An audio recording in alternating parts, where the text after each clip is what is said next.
जय हिंद। देखिए, हार्ट में हम आपको हर एक चीज़ बता दिए थे।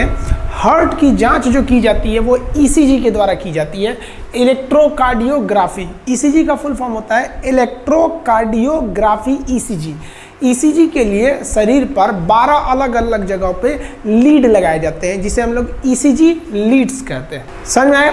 अब देखिए, इसका एक तो ग्राफ बनता है। उस ग्राफ में ना बड़ा क्या चीज़ देखा जाता है, तो उसको बोलते हैं PQRST ग्राफ।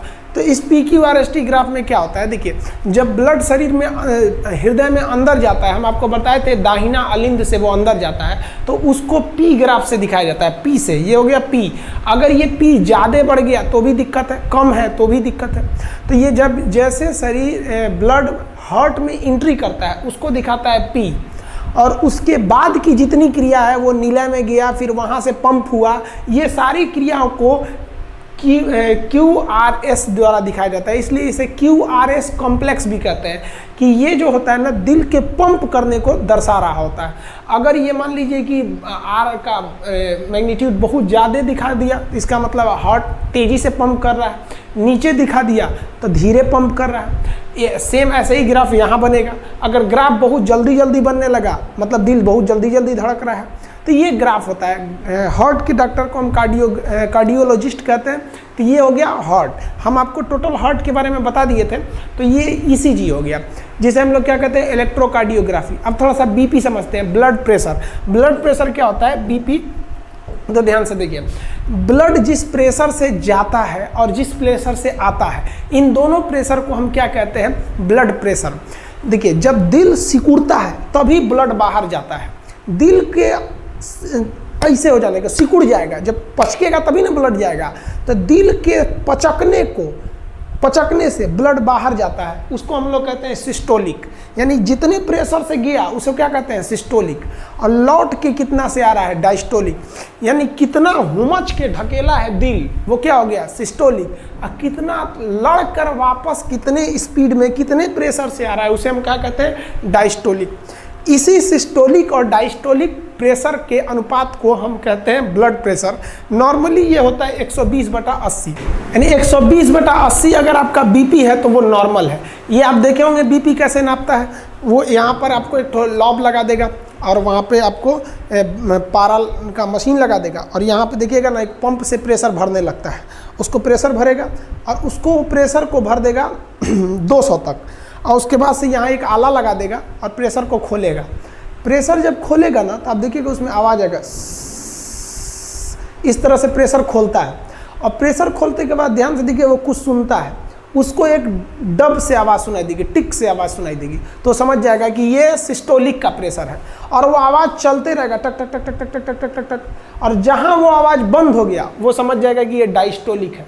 तो मान लीजिए अगर मेरा ब्लड प्रेशर नापा गया और 200 तक वो पहले प्रेशर दिया हुआ है, उसके बाद से प्रेशर खोल रहा है, आला लगा के सुन रहा है। अगर उसको आवाज़, पहली आवाज़ सुनाई दी 130 पे, तो ध्यान देगा कि सिस्टोलिक कितना था, 130।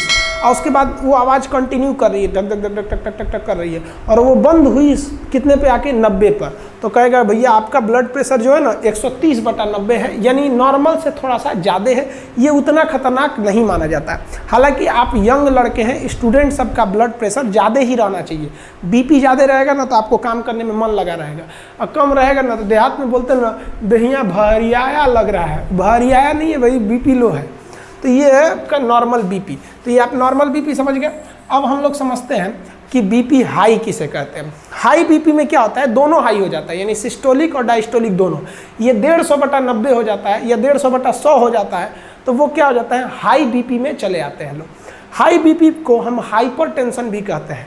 बीपी हाई हो जाना भी खराब चीज़ होता है, उसमें भी बहुत ज़्यादा बीपी बढ़ जाता है, हार्ट वगैरह पे इफेक्ट पड़ता है उसका। प्रेशर ज़्यादा हो जाएगा तो हार्ट अटैक का खतरा हो जाता है। और अगर लो बीपी यानी लो ब्लड प्रेशर देखेंगे तो ये 120/80 से घट के कितना हो जाता है, 100/60 हो जाता है।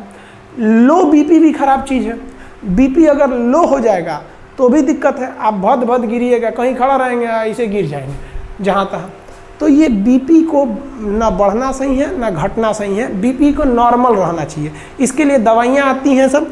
अगर बीपी लो हो जाए तो बढ़ाने के लिए फल फूल नमक वगैरह खाइए, ज़्यादा बढ़ जाएगा। हाई हो गया तो नमक तेल मसाला गर्म चीज़ कम कर दीजिए, लो हो जाएगा। तो ये दवा और मेडिकल पे दवाइयाँ भी अवेलेबल रहती हैं बीपी को कंट्रोल करने के लिए। हाँ, बीपी को कंट्रोल करने का घरेलू उपाय भी क्या है? घरेलू उपाय समझिए। मान लीजिए कि अगर आपका बीपी बहुत बढ़ गया है और आप चाहते हैं बीपी को घटाएं, तो आप अपनी साली से बात कीजिए। साली से बात करेंगे ना तो बढ़ा हुआ बीपी ऑटोमेटिक लो हो जाएगा।